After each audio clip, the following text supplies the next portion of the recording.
Everyone, lecture number 12 start करते हैं। The inverse of a matrices. Inverse of a matrix के अंदर हमने यही पढ़ना है कि इन्वर्स कैसे निकालते हैं। चलें सबसे पहले हम पढ़ते हैं कि inverse of a square matrix क्या होता है। Inverse of a square matrix और कुछ नहीं होता। जब भी हम आपको इन्वर्स से पता है कि कोई भी अगर हम डिजिट लें, फॉर एग्जांपल 5 लें, 5 को मल्टीप्लाई कर दें उसके इन्वर्स के साथ, मतलब 1/5 के साथ, तो हमारे पास आंसर क्या आएगा 1। मतलब ये है कि जब भी हम किसी डिजिट को उसके इन्वर्स से मल्टीप्लाई करते हैं तो हमें आइडेंटिटी मिलती है।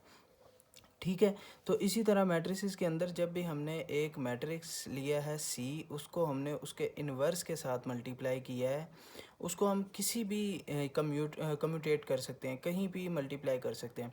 यानी पहले हम उसके इन्वर्स को रखें या फिर पहले हम उसके इटसेल्फ मैट्रिक्स को रखें, तो उनको आपस में मल्टीप्लाई करने पे हमें क्या मिलेगा, आइडेंटिटी। तो इसको हम इन्वर्स कहते हैं। जब भी दो मैट्रिसेस को आपस में मल्टीप्लाई करें और हमें आंसर आइडेंटिटी मिले तो उसको हम कहेंगे कि ये inverse of a square matrix है, ये इन्वर्स हैं आपस में एक दूसरे के।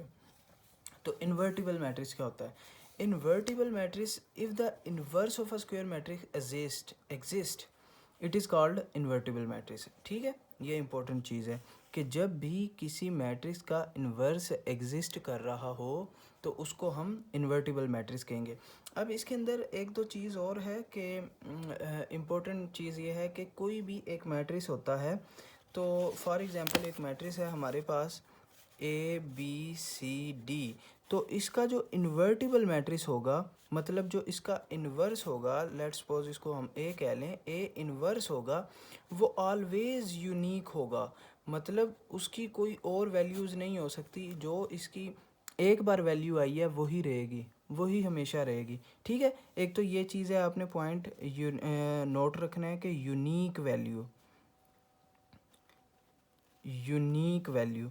और सेकेंडली एक और पॉइंट है कि matrix non invertible sometimes called singular matrix. ठीक है, जो हमारे पास इन्वर्टिबल मैट्रिक्स होगा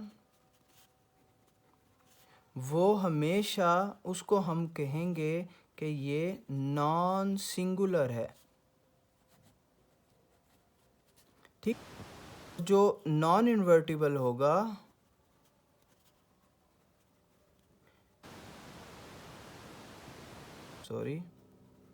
इनवर्टिबल, ठीक है, उसको हम कहेंगे कि ये सिंगुलर है। अब ये सिंगुलर और नॉन सिंगुलर क्या होता है? सिंगुलर का मतलब ये है कि जब भी हम उसका डिटर्मिनेंट लें वो आंसर ज़ीरो के बराबर आ जाए तो वो सिंगुलर होगा, और जब भी हमारे पास डिटर्मिनेंट का answer not equal to zero आए, ये तो है सिंगुलर और ये होगा नॉन सिंगुलर। ठीक है, तो ये उसने बताया है कि इस सारे में कन्वर्टिबल मैट्रिक्स इन्वर्स जो है हमेशा उसका यूनिक होगा। सेकेंडली कि जो भी नॉन इन्वर्टिबल होगा उसको हम सिंगुलर भी कहेंगे। ठीक है, और जो हमारे पास इन्वर्टिबल होगा उसको हम नॉन सिंगुलर कहेंगे।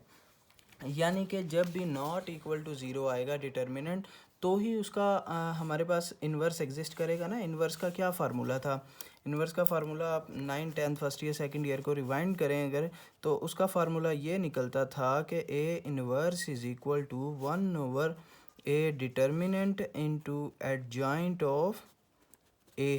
अब ये देखें 1/, अगर ये ज़ीरो आ जाए तो ये तो इन्फिनिटी हो जाएगा, मतलब इन्वर्स एग्जिस्ट नहीं करेगा अगर ये इक्वल टू ज़ीरो आ जाए। अगर नॉट इक्वल टू ज़ीरो होगा तभी इन्वर्स एग्जिस्ट करेगा। यही बात उसने वर्डिंग में बस लिखी हुई है और कुछ भी नहीं लिखा हुआ। ठीक है, बच्चे कंफ्यूज हो जाते हैं।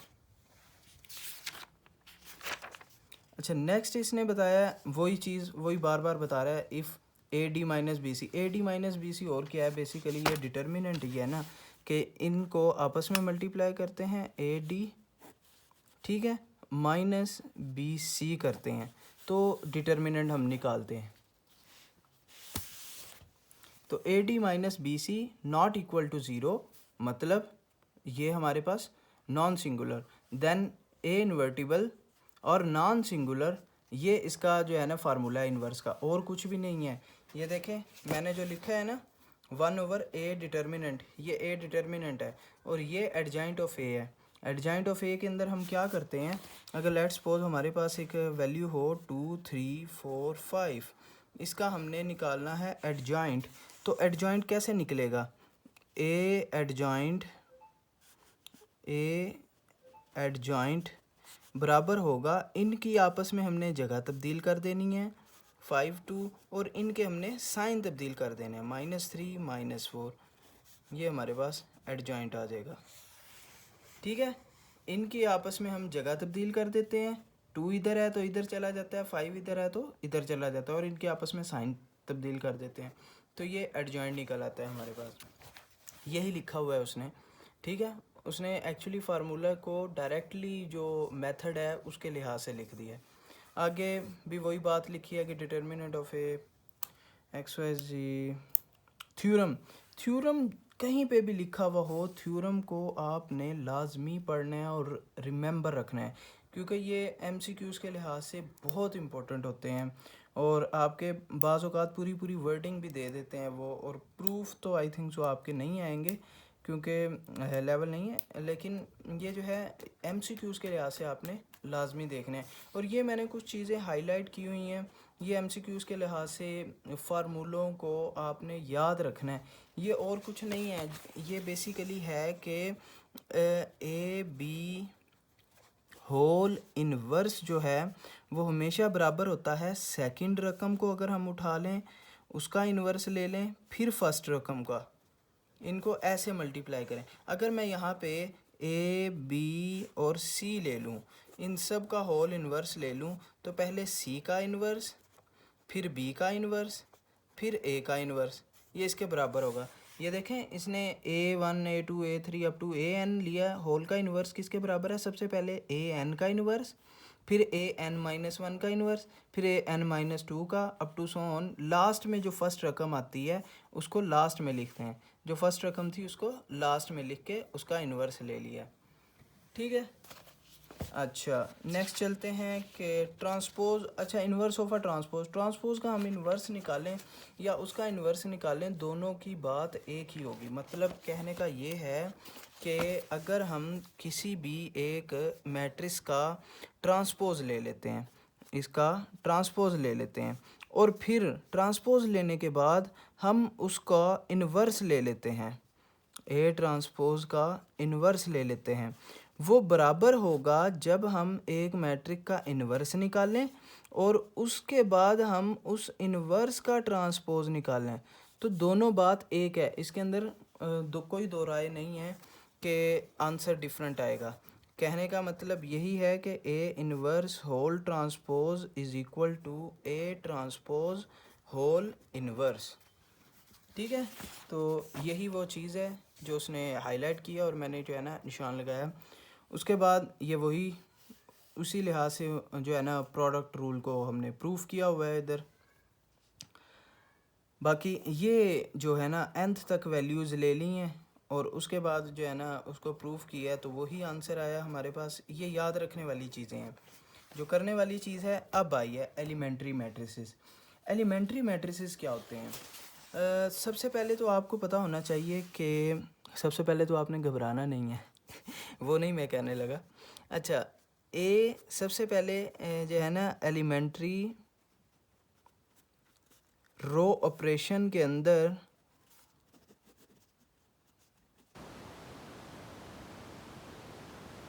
ये 3 हम ऑपरेशंस करते हैं।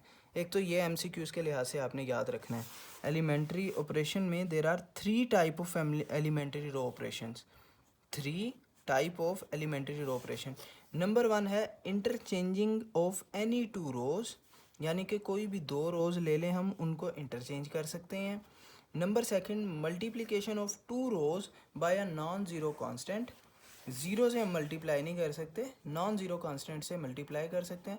Adding a multiple of 1 row to another, यानी कि हम कोई सी 2 आपस में ऐड कर सकते हैं लेकिन सब्ट्रैक्ट नहीं कर सकते।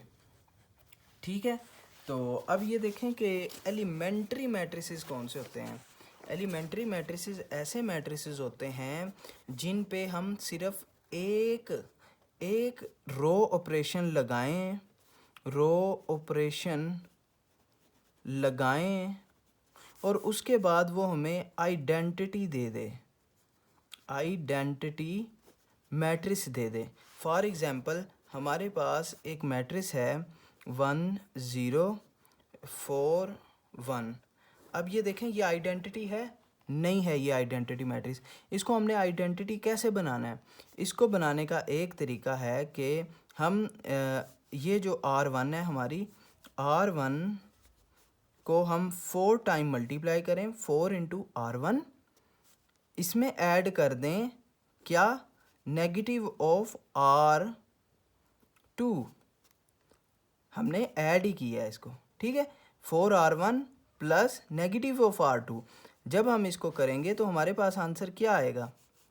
आंसर आएगा हमारे पास फाइनल 1 0 0 1। कैसे? इसको जब हमने मल्टीप्लाई किया 4 से तो ये 4 हो गया, ये हो गया 4 0 हो गया ऐसे। और जब हमने इसको इसमें यानी कि नेगेटिव, इसके साथ माइनस लगा देंगे हम, नेगेटिव ऑफ R2। ये फ़र्ज़ी काम होता है। फाइनल सोल्यूशन हमारे पास, हम इसको ऐसे करके लिखते हैं फाइनल, ये R2 पे हम ऑपरेशन कर रहे हैं, ठीक है। तो जब हमने इसको किया, एक ऑपरेशन लगाया हमने, सिर्फ एक ऑपरेशन लगाया, हमारे पास आइडेंटिटी आ गई, ठीक है। इसको हम कहेंगे एलिमेंट्री मैट्रिक्स। अब एक और मैं एग्जांपल लेकर बताता हूँ आपको कि हमारे पास, बल्कि उसने दिया हुआ है 1 0 0 -3। अब ये वाला मैट्रिक्स देखें, multiply the second row of I2 by -3। Multiply कर दें हमने सेकंड रो को किसके साथ? -3 के साथ, और कुछ भी नहीं है। इसमें हमने करना क्या है कि इसको 3 ऐड करके, इसको 3 ऐड करके इसमें ऐड कर देंगे हम, या मल्टीप्लाई कर देंगे, हमारा जो है सॉल्यूशन आ जाएगा। सिर्फ एक ऑपरेशन से ही हम इसको सॉल्व कर सकते हैं। -3 को हम कॉमन भी ले सकते हैं इसमें से, लेकिन वो एलिमेंट्री ऑपरेशन नहीं होगा। अच्छा, अब ये देखें, अब ये जो मैट्रिक्स है इसको आइडेंटिटी बनाना बहुत ही आसान है। कैसे? अब ये जो रो है ये R2 है, अब हम इसको उठाकर इधर ले आएं, यानी कि इंटरचेंज R2 टू R4, तो क्या हो जाएगा? ये ऊपर चला जाएगा, वो नीचे आ जाएगा, 1 1 1 1, ये 0 0 0। तो ये आइडेंटिटी हो गया। मतलब एक ही एलिमेंट्री ऑपरेशन में हमने इसको सॉल्व कर लिया, तो ये एलिमेंट्री मैट्रिक्स हो गया। इसी तरह बाकी भी दिए हुए हैं और नीचे उनकी थोड़ी सी डिस्क्रिप्शन भी लिखी हुई है। Definition, it is clear that elementary matrices are always square. एक तो ये बात याद रखनी है कि जितने भी एलिमेंट्री मैट्रिसेस होंगे वो स्क्वायर होंगे। स्क्वायर का मतलब क्या होता है कि जिनमें नंबर ऑफ रोज बराबर हों नंबर ऑफ कॉलम्स के। नंबर ऑफ रोज और नंबर ऑफ कॉलम दोनों बराबर होंगे तो वो स्क्वायर मैट्रिक होगा। नेक्स्ट चलते हैं, थ्योरम आपने याद रखना है, क्योंकि थ्योरम आ गया तो आपने लाजमी पढ़ लेना है एक बार। मैट्रिक्स मल्टीप्लिकेशन एंड ये और कुछ नहीं, सिंपल वही बताया है कि किस तरह से हम रिकवर कर सकते हैं फ्रॉम एलिमेंट्री मैट्रिसेस से। अब ये देखें 1 0 0 1, इसको 1 0 0 7 है, इसको इसमें लाने के लिए हम क्या करेंगे? Multiply the second row by 7 और multiply the second row by 1 7। ये देखें, आपको आई थिंक समझ नहीं आई, 1 0 0 7, ठीक है। इसको हमने आइडेंटिटी में कन्वर्ट करना है, तो क्या करेंगे? हम करेंगे इसके ऊपर ऑपरेशन लगाएंगे कि 1/7 इंटू R2, तो ये हमारे पास जो बनेगा ये अब बन जाएगा 1 0 0 1, ठीक है। समझ लग गया? ये देखें, नॉन ज़ीरो एलिमेंट को मल्टीप्लाई कर सकते हैं किसी भी रो के साथ। ये नॉन ज़ीरो है तो इसलिए हमने इसको मल्टीप्लाई कर लिया। इसी तरह ये नेक्स्ट देखें आप कि इसके अंदर भी उसने क्या किया, add 5 time the second row to first one. First one के अंदर हमने 5 टाइम जो है ना वो ऐड कर लिया, और इसमें 5 टाइम हमने जो है ना -5 times to the second row, यानी कि सेकंड रो पे हमने -5 से मल्टीप्लाई किया है। ये इसको लिखने का तरीका ये होता है, -5 R2 प्लस R1।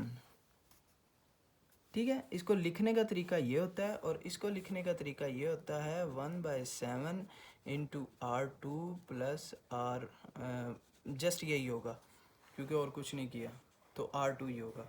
इसके अंदर ये ऐसे लिखा जाएगा। चलें, अब ये उसने कुछ मैट्रिसेस दिए हैं, उसने कहा है कि इसको सॉल्व करें, और सॉल्व करने के बाद इनका उसने कहा है कि अगर हम इन्वर्स भी ले लें तो वो भी एलिमेंट्री मैट्रिक्स रहेंगे। मतलब ये है कि ये हमारे पास एक मैट्रिक्स है, इसका अगर हम इन्वर्स ले लेते हैं तो उस इन्वर्स के ऊपर भी एक बार ऑपरेशन हम लगाएंगे तो वो आइडेंटिटी में कन्वर्ट हो जाएगा। तो इसको देखते हैं E1 वाला जहाँ पे सॉल्व हुआ है हमारे पास। ये तो एक जनरल फार्मूला बताया है ना, जनरल फार्मूले के बाद ये E1 को देखें सॉल्व किया है, इसका इन्वर्स लिया है, वो +4 आ गया। जब +4 आया है तो हम इजीली इसको सॉल्व कर सकते हैं कि -4 इंटू R1 प्लस R3। जब हम इसको सॉल्व करेंगे इस लिहाज से ये वाला ऑपरेशन लगाएंगे तो हमारा ये 0 हो जाएगा, ये 0, ये 1 और ये सारा 1 0 0 0 1 0 और 0 0 1 आइडेंटिटी में ये कन्वर्ट हो जाएगा। आगे थ्योरम, फिर थ्योरम आ गया तो आपने थ्योरम को लाजमी देख लेना है, और कुछ नहीं है। थ्योरम मुश्किल नहीं होते, बहुत आसान होते हैं। जो हम काम कर रहे होते हैं बेसिकली उसको ही वो थ्योरम बनाकर लिख देते हैं। अब हम कहते हैं कि 1 + 1 = 2 होता है। कोई भी एक मैथमेटिशियन आके इसका थ्योरम बनाएगा, any unit vector plus unit vector gives us answer = twice the unit vector. ठीक है, तो वो एक थ्योरम के अंदर इस तरह से डिफ़िकल्ट लैंग्वेज यूज़ कर ली जाएगी, लेकिन एक्चुअली होता वो सिंपल ही है। आप इसको पढ़ें, n cross n matrix A is invertible if and only if लगा दिया उसने। A is row equivalent to the In, and in case of any sequence of elementary row operation that reduce A to In, also transform In into A inverse। और कुछ भी नहीं है, वो यही कह रहा है कि कोई भी हमारे पास मैट्रिक्स हो, अगर उसको A इन्वर्स निकाल लें और वो इन्वर्स भी हमारे पास जो है आइडेंटिटी के ऊपर जा रहा हो। आइडेंटिटी के ऊपर जाने का मतलब ये है कि एक तो सिंगुलर नॉन सिंगुलर होगा तो उसका इन्वर्स एग्जिस्ट करेगा, इन्वर्स एग्जिस्ट करेगा तो उसकी हम आइडेंटिटी वाली साइड पे भी जा सकेंगे। क्यों? दोनों को आपस में मल्टीप्लाई करेंगे तो आइडेंटिटी वाली साइड पे भी जा सकेंगे। ठीक है, जब हम यहाँ पे जा सकेंगे, आइडेंटिटी निकाल सकेंगे तो उसका इन्वर्टिबल एग्जिस्ट करेगा। और कुछ नहीं है कि उसने ये कहा है, इसका मतलब ये है, ये बस। फिर हम ये भी वही बात कर रहा है। ठीक है, नेक्स्ट चलते हैं। इसने एग्जांपल दी है, एग्जांपल ये देखें, अब वही यूज़ कर रहा है। ठीक है, अब ये देखें, उसने कहा है कि find the inverse of a matrix A = if it exist अगर करेगा तो फिर हमने इसका निकालना है इन्वर्टिबल। अच्छा, अब ये जो थ्योरम है ना, ये थ्योरम कहता है कि किसी भी मैट्रिक्स का इन्वर्स निकालना हो तो हम इस तरीके से निकाल सकते हैं। किसी भी मैट्रिक्स का A का इन्वर्स निकालना हो, ठीक है, वो निकाल सकते हैं हम A into identity and then it's, हम रो ऑपरेशन करें। फॉर एग्जांपल A हमारे पास मैट्रिक्स है 1 0 4 1। अब ये हमारे पास मैट्रिक्स है, इसका इन्वर्स क्या होगा? इसका इन्वर्स ये होगा कि हम इसको साथ में आइडेंटिटी के साथ बाइंड कर लें। बाइंड का मतलब क्या होता है? 1 0 4 1 1 0 0 1। अब ये हमने बाइंड कर लिया, और सेंटर में हम डॉट भी लगा सकते हैं या एक लाइन भी खींच सकते हैं। ठीक है, अब ये हमने इसको बाइंड कर लिया। अब इस पे रो ऑपरेशन लगा के हमने इस साइड को, ये वाली जो हमारी एक्चुअल मैट्रिक्स वाली साइड है, इसको हमने आइडेंटिटी में कन्वर्ट करना है। आइडेंटिटी में कैसे कन्वर्ट हो सकती है ये हो सकती है कि हम इस पे ऑपरेशन लगाएं, -4 × R1 + R2 ये हम करेंगे तो हमारे पास आंसर आएगा 1001। और इस पे अगर हम देखें तो हमारे पास इसका आंसर आएगा, ये -4 से मल्टीप्लाई की है, -4 से मल्टीप्लाई करने के बाद ये -4 हो गया, तो ये 10, और जब इसमें R2 में ऐड कर दिया तो ये -4 और ये 1। तो हमारे पास जो फाइनल इसका रिज़ल्ट आया है 10 - 4 1, ये हमारे पास ए इन्वर्स आ गया। ठीक है, ए इन्वर्स आ गया। अब इसको प्रूव भी कर लेते हैं कि ए इंटू ए इन्वर्स करें तो आइडेंटिटी आना चाहिए हमारे पास। तो ए हमारे पास क्या था 1041, इसको हम मल्टीप्लाई कर लेते हैं 10 - 4 इंटू 1 के साथ। जब हम मल्टीप्लाई करेंगे तो 10 इसके साथ हो जाएगा, ऐसे होती है ना मल्टीप्लिकेशन। 1 इंटू 1 हमारे पास क्या आएगा 1, 0 इंटू -4 हमारे पास क्या आएगा -4। अब 1 इंटू 0 करें हमारे पास तो हमारे पास क्या आंसर आएगा, 1 इंटू 0 करें तो हमारे पास 0 आएगा, 0 इंटू 1 करें तो हमारे पास +0 आ जाएगा। अब 4 इंटू 1 करें तो हमारे पास आएगा 4, और हम 1 इंटू -4 करें तो हमारे पास आएगा -4। अब 4 इंटू सॉरी यहाँ पे 0 आएगा, ये 0 इंटू -4 0 आएगा। अब 4 इंटू 0 करें तो 0, 1 इंटू 1 करें तो 1 आ जाएगा। अब ये देखें, ये 1 - 0 1, 0 + 0 0, 4 - 4 0, 0 - 1, ये आ गया आइडेंटिटी। मतलब ये हमारा इन्वर्स ठीक निकला था, और ये हमारा जो है एल्गोरिदम थ्योरम कहलाएगा, या फिर algorithm for finding A inverse कह सकते हैं हम। एल्गोरिदम का मतलब होता है तरीका, ये एक तरीका है इन्वर्स निकालने का, और इसी को यूज़ करके ये इन्वर्स निकाला हुआ है। अगली एग्जांपल दी है, उसमें भी सेम यही मेथड यूज़ की है और इन्वर्स निकाला है।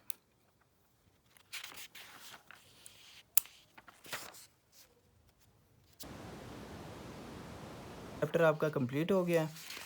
इंशाल्लाह मैं बेसिक आपको कंसेप्ट देता हूँ, बाकी क्वेश्चंस हैं वो तो बुक पे भी हुए हुए हैं, अगर नहीं समझ आती तो वो आप मुझसे पूछ लें, मैसेज कर लें मुझे। मेरा व्हाट्सएप नंबर भी अवेलेबल है, मुझे व्हाट्सएप कर लें। अल्लाह हाफिज़।